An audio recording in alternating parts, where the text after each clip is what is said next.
এই আইনি জটিলতা কাটিয়ে ওঠা যায় সে মর্মে আমাদের প্রতি আমাদের মতামত চেয়েছেন। আমরা বলেছি যত দ্রুত সম্ভব এই মামলাটি শুনানি সম্পন্ন করার মাধ্যমেই এর একটা সুরাহা হতে পারে।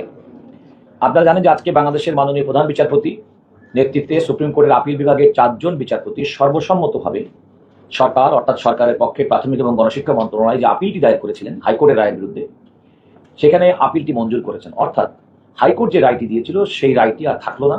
আপিল বিভাগের চূড়ান্ত রায়ে সরকার যে বিধিমালা করেছিল 2013 সালে, সেই বিধিমালা মোতাবেক এবং সরকারি চাকরি মোতাবেক এখন এই সমস্ত শূন্য পদে প্রধান শিক্ষক এবং পদে যে আইনি বাধা ছিল সেই বাধাটি অপসারিত হয়ে গেল চূড়ান্তভাবে।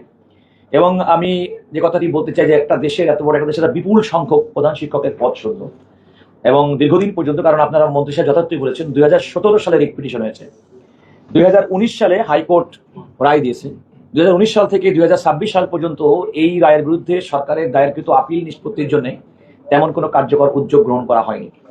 আমরা সেটা গ্রহণ করেছি এবং অত্যন্ত দ্রুততার সময়ের মধ্যে আমরা সেটা নিষ্পত্তি করতে পেরেছি।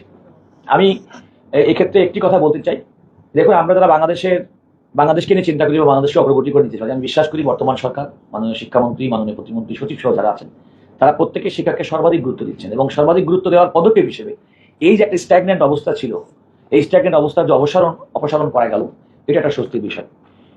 একটা কথা আপনাদের বলা দরকার, সেটা হচ্ছে যে আপনাদের হয়তো আরো কিছু মনে প্রশ্ন রাখতে পারবে, কিন্তু আপিল বিভাগের পূর্ণাঙ্গ রায় ছাড়া আসলে কিন্তু সব প্রশ্নের উত্তর কিন্তু মাননীয় মন্ত্রী কিংবা প্রতিমন্ত্রী কিংবা আমাদের দেওয়া সম্ভব না।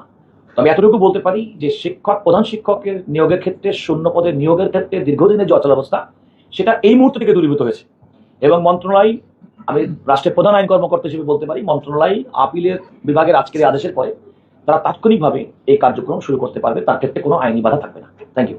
ওকে, ধন্যবাদ অ্যাটর্নি জেনারেলকে। আমাদের আরো 14,384 জন শিক্ষক ইন্টারিম গভর্নমেন্ট নিয়োগ দিয়ে গিয়েছিল, পরীক্ষা শেষ করে গিয়েছিল।